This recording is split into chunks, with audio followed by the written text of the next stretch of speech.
ஒரு ரூபாயின் மதிப்பு. ஒரு சிறிய கிராமத்தில் அருண் என்ற பையன் வாழ்ந்து வந்தான். அவன் மிகவும் புத்திசாலி. ஆனால் ஒரு பெரிய குறை இருந்தது. பணத்தின் மதிப்பை அவன் புரிந்து கொள்ளவில்லை.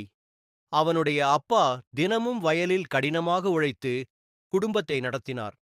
ஆனால் அருண் நண்பர்களுடன் வெளியே சென்றால் தேவையில்லாமல் பணத்தை செலவு செய்து விடுவான்.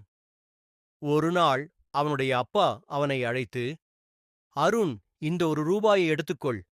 இதன் மதிப்பு என்ன என்று உனக்கு இப்ப தெரியுமா என்று கேட்டார்.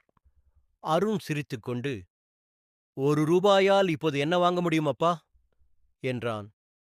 அப்பா எதுவும் சொல்லவில்லை. அடுத்த நாள் அருணுக்கு ஒரு வேலை கொடுத்தார். இன்று முழு நாளும் வேலை செய்து ஒரு ரூபாய் சம்பாதித்து வா. அருண் முதலில் அதை எளிதாக நினைத்தான். ஆனால் கிராமத்தில் யாரும் அவனுக்கு வேலை கொடுக்கவில்லை. மதியம் வெயில் அதிகரித்தது. பசி எடுத்தது. தண்ணீர் கூட குடிக்காமல் பல இடங்களில் வேலை கேட்டான். இறுதியாக ஒரு வயலில் கற்களை அகற்றவும் வேலை கிடைத்தது. முழு மாலை வரை கடினமாக உழைத்தான். கைகள் வலித்தன.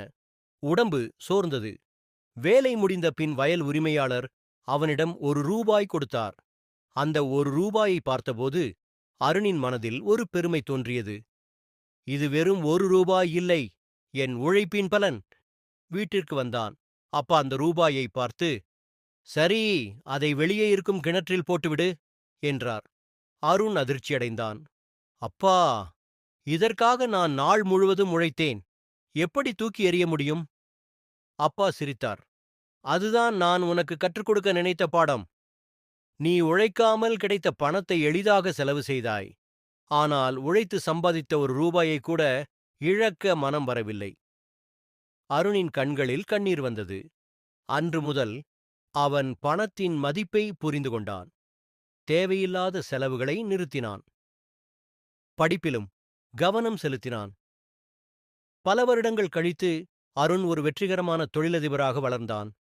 ஒரு பேட்டியில் அவரிடம் வெற்றியின் ரகசியம் என்ன என்று கேட்டபோது அவர் சொன்னார், என் வாழ்க்கையை மாற்றியது ஒரு ரூபாய் அல்ல, அந்த ஒரு ரூபாயின் மதிப்பை கற்றுக் கொடுத்த என் அப்பாவின் பாடம்தான்.